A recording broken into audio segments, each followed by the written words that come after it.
Welcome on in, WIP Daily. Joe Giglio with you. Appreciate everyone listening. Subscribe and follow on the podcast. Of course, our YouTube feed, which we're on right now in our podcast studio here at Odyssey. Check it out, 94 WIP on YouTube. All right, so last night, everything is going great for the Phillies. I mean, it looked like it was an easy night. Zach Wheeler was dealing. The Marlins had no offense at all. The Phillies scratched out a couple runs, and the Marchand home run. It's like, all right, this is going to be a nice, easy win. And that went from a nice, easy win to the worst night of the season. I mean, like, just there's no other way to say it. That was the worst night of the season. First of all, they blow the game, which is annoying. Not the biggest deal, but they blow the game. Just bad defense. Wheeler got squeezed. He was annoyed at the umpire. Strom and Hoffman on the same night, both getting hit, is so odd and so rare to see. But then adding injury to insult at the end is what happened. So I was out watching the game, and I don't think the TV broadcast kind of realized what happened, or maybe I missed it with Schwarber at first because I saw Marsh out there, and then I kind of had to recalibrate in my head. I was like, "Did they put Marsh in for defense?" And they're like, "No, they're losing now. They would." And Schwarber's bat is coming up in the ninth inning. That's odd. And then, of course, as Marsh got up in the ninth, it hit me like he's out because something happened. And we found out later that it was a little, cramp or issue with the groin area for Kyle Schwarber, and we'll see how serious that is. That feels like a minor concern. But now the major concern is Bryce Harper because he's hurt. I mean, you could just see it. It reminded me of the Turner one, 2 months ago now, about 2 months ago, and the Brandon Marsh one. For the first time that I could ever remember, and Bryce talked about it last night, he has a hamstring injury. Bryce has had a lot of different injuries in his career, whether it be knee or elbow, obviously, or back. I think his shoulder when he was in Washington when he was young. I can never remember him having a hamstring. So this is uncharted territory for Bryce and the Phillies now. And the question I think for everyone and what's like top of mind today is it time to panic? Like it was last night, like a pivot point we're going to remember where this season started to go the wrong way. I'm not there. I'm not panicking for the season. I do think though last night is a concern. And my biggest concern is at the NL East, as we've talked about a lot on WIP. I think they're going to be fine there. They're still up 8 games on the Braves. But my concern now is two things. One, compounding injuries, right? It just feels like there's a lot of injuries that are happening. And with an older team, is that a pattern or is it just like some bad luck that has kind of just developed here in the last 6 or 7 weeks? I don't know. And let's hope it kind of ends here. But when you have Turner and Harper and Schwarber, those are not young players. They've logged a lot of games and at bats and a ton of just innings in the big leagues. You wonder, like we and JT, obviously, are we getting to the point now where these guys start to break down? I hope not.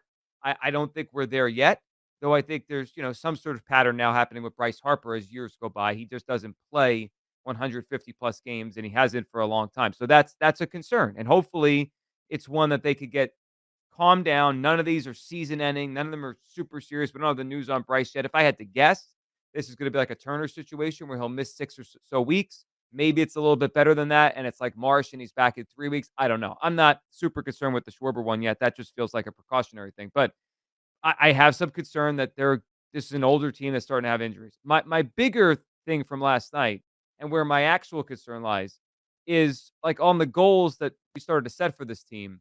Home field advantage was one that I had in my mind, and that feels like it's in jeopardy now. Like, do I think the Phillies are going to fall apart the next month without Bryce? I don't, because they're going to pitch. 2011, Chase Utley missed 2 months, and the Phillies won 102 games because they could pitch. As long as the top four in the rotation are here and the bullpen, last night aside, are here, they're going to win a lot of games. Like, they're going to play the Cubs in a couple weeks, and I think next week on July 4th, they'll beat them. They're going to play the A's for the All-Star break. They're going to bounce back against the Marlins this weekend because they can pitch. They're going to be able to pitch against bad teams. But as you kind of play it out, and as time goes on, they'll see the Dodgers here in a couple weeks. They'll see the Braves in Atlanta in a couple weeks. They'll see the Yankees, who are now scuffling. Cleveland, who may be right now the best team in all of baseball with the way they're playing. Like, so they're going to see some good teams over the next, let's say 7 or 8 weeks. It's not going to be as easy. And I look at the Phillies where they're at, and I think the gap between them and the Dodgers is probably about 3.5 games at this point. That's a concern. Tucker Bagley joins me. I don't have panic after last night. I'm not hitting that panic button yet, but the injuries are starting to pile up. And if the goal is home field advantage and like that special season, which leads to a game 6 or 7 against the Dodgers here in October, that could be in jeopardy now. Yeah, I don't think it's necessarily a panic, but it's certainly a recalibration, right? Because I think up until last night, we thought this would be a historic season. This would be a special season, the likes of which we may have never seen in Philadelphia before. And after last night, maybe now it goes from being, super special historic season to just a really good season or a great season. Something where even if they win 96 games, that's probably on the higher end of what a lot of people expected, in spring training and probably the first half of the first month of the season. So I don't think the season is ruined. I think the most encouraging thing is still have 3 months until the playoffs come. Like, even if Bryce misses 6 or 7 weeks, he'll be back. But I think the one thing we never really talked about leading into the season and really up until now is just how old this team is. And they have 5 guys in their starting lineup in, Romuto, Harper, Castellanos, Schwarber, and Turner, who are over the age of 30. And by the end of today, 4 of them would have been on the IL, 3 of them currently, and Turner who just came off and may have come off a little early if you've seen how he's run so far Mhm. because he isn't sprinting at all. I look at this team and it more and more it's reminding me of 2011, and they're having a ton of success, unparalleled success for a lot of them, but you're starting to wonder, you can kind of see the writing on the wall that these guys might not be able to last that much longer. Well, and that's an interesting point with 2011. I see that too, and the Phillies have talked a lot, and especially as the trade deadline comes up here soon, about it keeping this window open, not just having 2024 be the only year or the last year they can win it, but if it is like 2011, I wonder, I do wonder how this recalibrates what Dave Dombrowski thinks at the deadline. One, I'm sure there's going to be a discussion a lot today. Like, should he speed up the process of getting another bat in here to help out what they have? Because I mean, the lineups they're going to throw out for the next month or so, if Bryce is down, are going to be wild. I mean, I was trying to think about how they're going to do it. Like, who's going to hit third for the next month or so, especially if they want to keep some semblance of lefty righty, the way they like to do it. Let's say Schwarber, it's just a couple day thing. That's not a big deal. All right, Schwarber 1, Turner 2. Who's hitting 3? I mean, I Stott and Marsh. I mean, one of those guys probably it fits the most to kind of fill in that spot, but neither have hit. Marsh had a good game a couple days ago, so maybe he's going to heat back up. Stott hasn't been hitting for about a month. Maybe moving him up ahead of Bohm could help, but the lineup's going to look different. It's going to look so different without Bryce Harper there. So does this speed up Dave Dombrowski's idea what he does at the deadline? Also, does it change it? Does Dombrowski start thinking more like, hey, we are older, we are more fragile. I don't know how long this window is truly going to be open. Maybe I'm going to go for it when that opportunity arises now or July 30th or whatever, with the trade deadline arises. So that plays into it.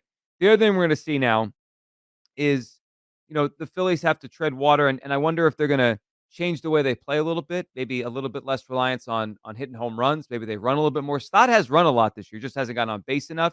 But Tucker brought up the Turner thing.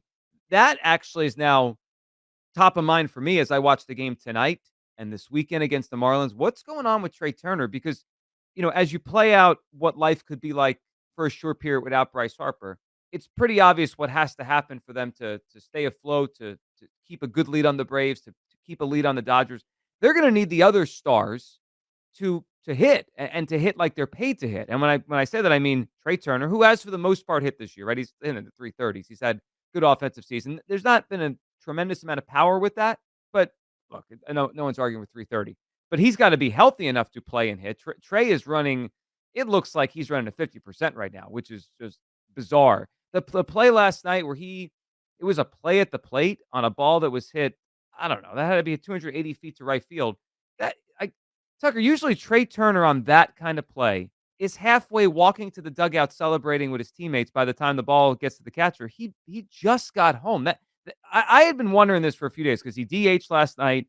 He didn't run super hard early in the game.